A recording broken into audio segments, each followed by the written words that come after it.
Blog Talk Radio.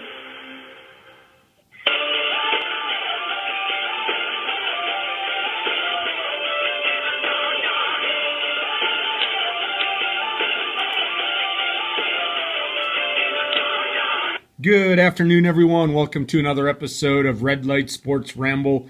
I am Troy Otradovic, joined with Evan Witalison. And Evan, I told you a funny story before the show even started, but today we are dedicating this completely to Wisconsin Badger basketball. They had a great game yesterday at the Kohl Center. Big rival game against Michigan State, who is ranked 9th in the country. The Badgers had been stumbling. Yesterday was very well the game that was going to determine the rest of the season for this team. And I even tweeted it out this morning. Did the win yesterday solidify the Badgers in the NCAA tournament? We'll talk about it later. But before we get into that, I'm going to share with you and the listeners again. I was all into the game, right? I personally thought Michigan State would somehow take over this game. I'm glad I was wrong. Glad I was an idiot with an opinion. I just thought their athleticism was going to take over at the last 5 minutes of the game, where the Badgers have struggled mightily in the last 8 games. And I thought it was going to hold true. It was nice to see that. However, I didn't get to see the first 14 minutes of the second half, Evan. Here's what's going on. I think the crazy lady followed me home this weekend. I think she followed me home because I'm watching the game. I'm all pumped up. Halftime, I went and got an adult beverage, went back, flipping the channels, went back to the halftime show, and all of a sudden, signal lost. Error 771 DirecTV. I'm like, what are you talking about? So I get on the phone. I call customer service at DirecTV. They run a receiver check, and they're like, all the receivers in your house, because I have more than one, are working. I'm like, well, come on now. And they're like, are you having a storm? And I'm like, yes, it is. There's a snowstorm here. They're like, well, because of the weather, you've lost signal. They said you should check your dish. It could be covered in snow. And sure enough, Evan, I go outside, I bundle up, and I go look. My dish is covered in snow. Sad part is there's no way I'm getting a ladder to go up there and sweep off the snow. So you know what I do? I got very creative. I got off my deck, I went down into the backyard, and I started making snowballs. And I started chucking snowballs at my satellite dish, and I was about 5 for 8.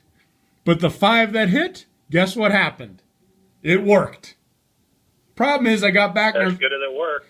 But I got back. There's only 4 minutes left in the game, so I missed almost a whole second half.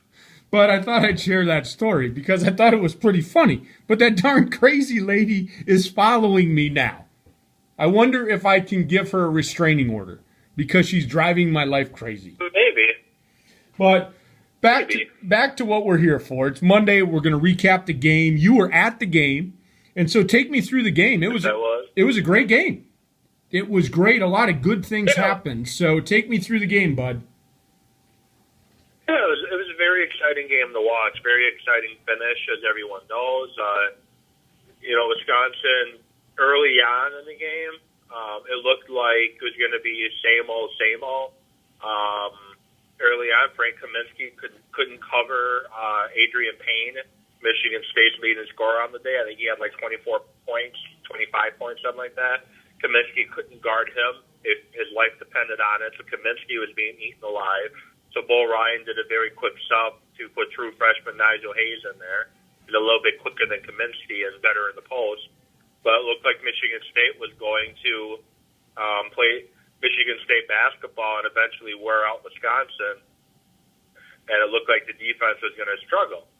And your leading, one of your, not your leading scorer, but one of your top shooters, and Ben Brust, went 0 for 6 in the first half. That's very uncommon.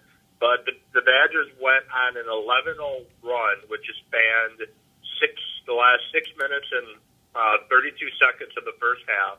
an 11-0 run to get the lead to 8 going into halftime. So it looked good at halftime. Wisconsin, Ben Brush couldn't shoot with his life dependent on it. Sam Decker having a pretty quiet game, even though he had 8 points at halftime. Still a quiet 8 points because it was just off 2 3-pointers and 2 free throws that got him the 8 points. But, I just had a feeling in the back of my head that Michigan State had a run in them, and they were just eventually going to wear down Wisconsin because I didn't see anyone's, being able to stop Payne. Second half comes around, Michigan State gets it, close, but Wisconsin just able to, keep them at arm's length, and Michigan State ties it up with 8 seconds to go in the game. And, Trayvon Jackson, for all that he did well in the game Sunday, tends to drive me up the wall, him being a point guard, but he, for the most part, 1-to-1 turnover to assist ratio. So he tends to really irritate me. But when there's that much time left in the game, I don't want the ball in anyone else's hands but his. Drove the length of the floor, nailed a 2-point shot with about 2.4 seconds to go in the game. And, Wisconsin a little slow getting back on defense. And Michigan State just missed the three-pointer with, as the horn was sounding to preserve Wisconsin's 60-58 lead. And, this game was the old-fashioned, Wisconsin basketball. It becomes a complete slugfest. Both teams were very sloppy with the basketball. I think Wisconsin had 14 or 15 turnovers during the game, and Michigan State had over 10. And they were just a lot of fouls. Nigel Hayes played incredibly well, leading the way at 14 points. And it was just, like I said, it was your old-fashioned Big Ten battle. Both teams played extremely physical, and Bo Ryan said in the post-game press conference that this is the type of game that both teams are going to be feeling it the next day. So it was a great victory, very fun atmosphere. Crowd was into it the entire game. It took probably most of my way home for my hearing to get completely back to normal. But I think if I'm covering a game like that in the future, I definitely got to buy earplugs. Well, it was a big one. And, I'm going to go back to a couple of things. And primarily the beginning of the game, Evan. And Michigan State just let us hang around. Because in the beginning of the game was pretty sloppy. Turnover. Both sides. Exactly. That was not Michigan State basketball. In the beginning. And it wasn't Wisconsin basketball either. I know, but the recent trend that I've been seeing, it was like, this is kind of what I was envisioning. We've been sloppy the last, 7 games in this 2-5 swing that we were in. And we kept turning the ball over, and Michigan State just never pulled away. But I think you hit it on the head. Finally, the defense came back. That little tough nose, we're going to get in your face, we're going to play you tough. You're not going to score points easy on us. That's what kept them in the game. They frustrated Michigan State early, even though we weren't playing the best basketball. Because that game very easily, Evan, could have been out of hand had Michigan State been on top of their game. And we got to give the Badger defense credit. But with all the turnovers, and I just looked at the stat line, 14 turnovers for the Badgers, which is about 6 above their average. And if I remember the stat from the game, they were ranked second in the NCAA with fewest turnovers in the country. And so... yeah, I know it tied their season high. Yeah, very uncharacteristic early to turn the ball over that many times. And every time they did, I just did one of those where I put my hands on my head and just wanted to, just scratch my scalp because I'm like, how can you turn the ball over this much? But Michigan State never took advantage. And so they let us in the game, and so we got to give some credit to the Badger defense. Finally, they woke up, and maybe the aliens brought them back because during that 7-game 2-5 stretch, that defense was nowhere to be found. Teams were scoring at will on them. They held Michigan State to 40% shooting from the field, 26% beyond the arc, and even free throw shooting. Michigan State, 5 of 9. 55.6%. And I bring that last stat up, Evan, because, again, I missed 14 minutes of this game in the second half. But the personal fouls, even in the first half, Wisconsin was playing tough but not fouling. But you had something, and there was complaining about the refereeing. But I didn't see a lot where it should have been called. Did you see something different being at the game? They were playing tough but not fouling, something that hadn't happened in the last 7 games. They were committing a lot of fouls. Yesterday, they weren't committing the fouls. They were just playing tough. Take me down that road, because you had mentioned something about, the officiating in the postgame and those things. How do you think the officiating was, and was there a huge discrepancy? Well, what Tom Izzo was quite unhappy about, especially in the first half, was, and the NCAA changed the rules in regards to hand checking. You can't hand check anymore. And, Izzo was upset more so the fouls he was getting caught on his team, more so than the ones Wisconsin was not getting caught on them. And I think Izzo has a point to an extent, because some of the fouls that they called against Michigan State in the first half were head scratchers. It's like, what did the ref see that I didn't? So I get what Izzo's saying. And he was commenting after the game that he doesn't think there's anyone in the country in college basketball that likes the new hand checking rules, because no one knows at all what a hand check is anymore. So to me, I think it was a pretty evenly officiated game. I think there were a few occasions that the refs caught a foul, like they were anticipating contact rather than let it play through. And I know never been a college basketball ref or a ref in general, but I was reading a couple people's timelines on Twitter during the game that's beginning refereeing 101. Don't anticipate a call. But they were doing some of that. So I could see why he was upset. But Wisconsin defensively, towards the close of the first half, they did nothing that I feel should have warranted a number of fouls. Well, like I said, there was a huge discrepancy in the foul shooting. When I look at the stats, you have 20 attempts for the Badgers, 9 for the Spartans. So on paper, you could say there was a big discrepancy. But when I watched, I thought there was 2 teams really battling it out. And so I was really impressed with the way that defense came out, and that's where I was going with that. I thought we played hard-nosed. I thought we finally went back and got to Wisconsin basketball. A game like this, 60-58, I'm okay with that. That is Badger basketball. And early in the season, everybody's talking about how great this offense is, and that's wonderful. But we got to remember, and it's the same in any sport. I coach soccer, and I still had this. Defense wins. You got to play good defense to win. And they finally showed it. And if they play defense like that, Evan, I think they're going to change our thought, and we'll talk about this in a little bit. We were talking about, would they even make the NCAA tournament with the schedule they have if they lose Sunday? And if they play defense like this, yes, they'll make it. And I think this win may have solidified them getting in, but there's still games to play. I mean, if they lose the rest, of course, not going to happen. But we don't see that happening. I hope not.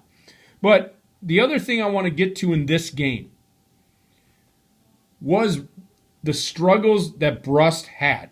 And I know we got a little bit involved on Twitter. Yourself, I know you didn't respond, but Dave Radcliffe, who had been a guest on our show, you guys had said something about how bad he was shooting, like you said, 0 for 6. He could not find the broadside of a barn in the first half. I had put out to both you and Dave, is it time for the bench? Or do we let the shooter shoot out of it? And, Dave had said, let him shoot out of it. I was on the other side of the fence. I thought, you know what? If he's not even going to give us a chance, maybe we find somebody else to take those shots, because he's not even close. Now, I know he did hit 1, but he was 1 for 8 on the day. So what were you thinking there, Evan, watching Brust shoot? What was your thought while you were at the game? Well, first he was 1 for 8 from the three-point line. He did finish 2 for 9. He nailed both shots in the second half that he had attempted. He just went 0 for 1, unfortunately, from the free throw line, which seems to be Wisconsin's big issue right now. But I don't know what was going on with Ben Brust. David made the comment that maybe he was out a little too late last night because he airballed a couple of those three-point attempts. And when he starts airballing them, that really makes you scratch your head. It's like, what is going on with Brust?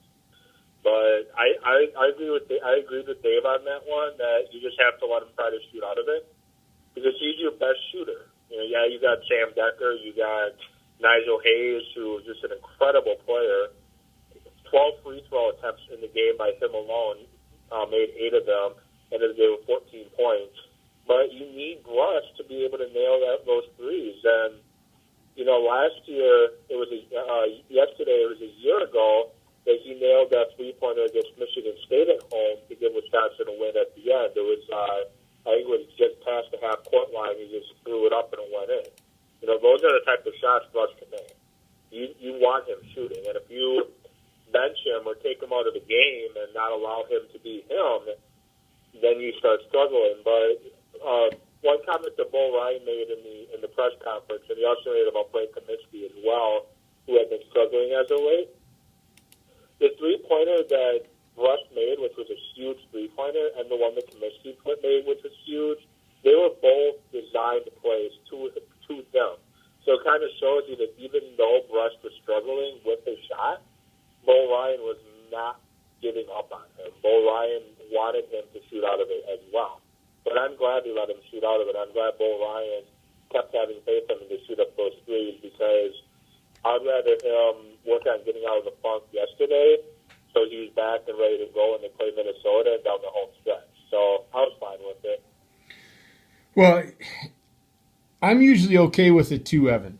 Yesterday I was not, though, and here's where I was coming from.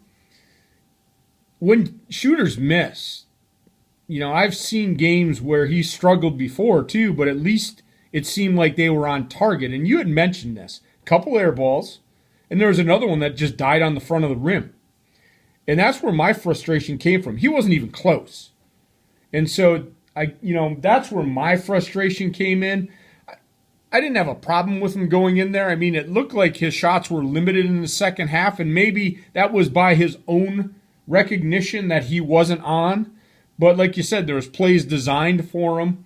It just seemed like that was not the Brust that I've ever seen before. I can't remember the last time that I've seen him have an air ball, let alone 2 air balls in the same game. Usually at least his shot is somewhat near the rim with a chance to go in. It looked like he was really rushing things yesterday, whether it was nerves, and like you said, Dave said maybe he was out too much the night before. Who knows? But it looked like he was just rushing things, wasn't getting his feet set, and he just didn't look like he was on yesterday. But thank God, and I'll tell you what, the guy that I was real impressed with yesterday was Nigel Hayes. I thought he went in and played a really good game. And, hopefully that was a good learning experience for him because he had a tough assignment in the paint. And I thought he really came through for the Badgers yesterday. He went in, played a physical game. I like what he brings to the table. But I also agree with you, and I believe I think you were talking about Kaminsky being able to take over a game. I think he can do more for us. I agree with you there. But let's talk about moving forward, unless you have anything else to add about the game yesterday, Evan. No, we can talk about moving forward. The one thing I guess I would add is, you look at Sam Decker's stat line, 11 points, just looking at it alone, you're like, 11 points, wow. But he went 3 for 6 from the three-point line, so he went 3 for 8 overall. 3 for 6 from the three-point line. So 9 of his 11 points were by three-pointers. And then he had 2 points on free throws. So going down the home stretch, he's one that Wisconsin needs to step up. He's supposed to be their star.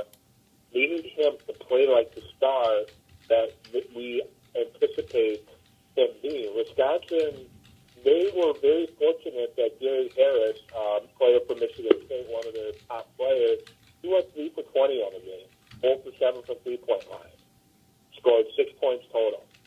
They're lucky he had an extremely off day yesterday. he's one that I think Izzo should have shut down with the way he was shooting.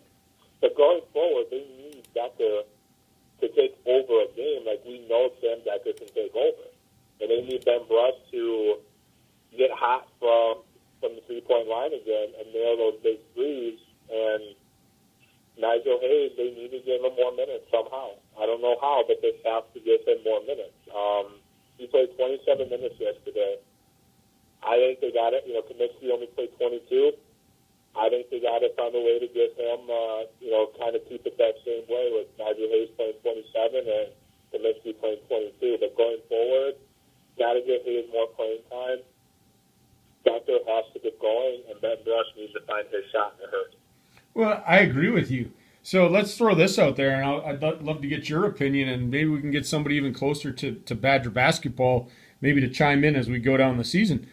With the way Hayes played yesterday, and if he continues to play that way, what are your thoughts of going through the three forwards, Decker, Kaminsky, Hayes, and going two guards? I mean, it's a lineup that might be able to produce some things. Maybe you put Hayes, Kaminsky, Decker, Brust, and Jackson on the floor, or even, Gasser at times and take Jackson out to give him a little bit of a rest. But Jackson needs to be in there. I mean, he's the point guard. Like you said, sometimes he gives me a headache too. But at the end of the game, when it counts, he seems to make the shots. But what do you think about, Hayes being able to get in there if he keeps playing like he did? I know he's been pretty inconsistent at times, but what do you think about the three-forward lineup with Decker, Kaminsky, and Hayes in there? Well, if they do go that route, I think Brush is the one that they give a little bit less minutes to, because Gasser plays outstanding defense. And, just a quick stat on Hayes, getting that 14 points off the bench marked the third straight game he has scored in double digits, and he scored in double digits in 8 of Wisconsin's last 13 games. But I think they definitely have to give Nigel Hayes more minutes, and I would be perfectly okay with that, because Hayes is long. He's 6'7", 250, even though he walked past me in the press room yesterday, and he didn't seem that much taller than me, so I think he's more closer to 6'6" than he is 6'7". But I would be fine with that, and get Brush off the bench as your sixth man. I'd be fine with that. And Jackson, I wish we could give him less minutes, because I would love to see what the true freshman Bronson Koenig can do in more than just 12 minutes during the game. Because he's got a very special skill set, in my opinion. He's going to be very special at Wisconsin. But, I would be fine with that. But like I said, I'd just put Brust off the bench instead of Gossett. I was just wondering. I mean, because you're absolutely right. I mean, if Hayes is going to play like that, the only thing, and yesterday's the way that they were playing could have dictated this, but the one thing is, with his size, you'd think he'd be more of a threat, offensive rebounds, defensive rebounds. He only finished the game with 1 rebound. And so I'd like to see him banging the boards a little bit more, but some of that can be, how is the other team playing offense? Is this guy taking him away from the basket? What is our offensive set? I mean, there's a lot of intangibles that do go into that. But if there's anything that I'd like to see, I'd like to see him be able to crash the board a little bit more with that frame. But, a lot of times there's other things in the game that are dictating that. I mean, you can just, yesterday I know he was outside a little bit having to guard up, and the way they were running the offense, he was out there. Maybe didn't have a chance to get a lot of offensive rebounds. But I look at his tenacity, and that's a guy that can really be big on the offensive boards for us. So, if I could say there's one thing I'd like to see better, it's him getting to the offensive glass. But again, we don't know how the plays are set up, where he's supposed to be positioned. Does he have a chance to even get in there and bang the board? And sometimes maybe he doesn't. But I think I like the tenacity that Hayes has, and it's almost like he has a little bit of a mean streak in him to be able to be that guy that can be that good offensive rebounder for us, because we only had 3 offensive rebounds yesterday. That's what the box. Yeah, that seems to be a struggle for Wisconsin. So, Wisconsin's a team that they settle for a lot of jump shots and a lot of three-point shots, and then they got to get back on defense.